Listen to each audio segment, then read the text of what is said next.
I was thinking of being a Disney animator. I love Disney.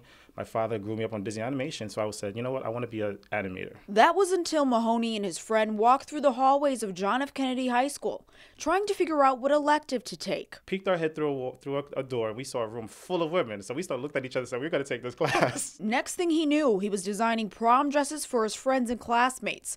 And when a school project determined his fate in design school, he knew a fresh brand name was key. I'm there flipping through the channels, I remember, and a fashion show came on, and it was a runway of all these different women. I said, you know, that's kind of like items to come. That's like things to come. I said, oh, you know what? Things to come. That's kind of cool. He started with scarves, and then he thought, what do women love and can never have enough of? My main focus is women's shoes, and it's a beautiful line, all Italian made, handmade.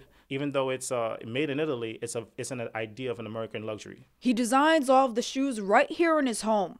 And if by chance you're wondering if he has a trademark design, I put 2 buttons on all of my stuff. My mother and my grandmother love collecting buttons. So I said, you know what, to stand out, I need something where people relate to it once they see it. Mahoney's now traveling the world, meeting dozens of buyers and working his way into mainstream fashion right here in New York. I grew up admiring Ralph Lauren because he's from the Bronx.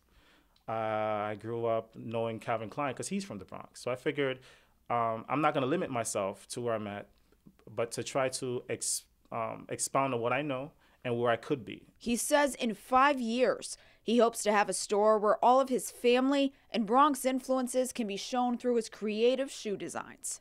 From Kruger Avenue, Amber Diaz, News 12, the Bronx.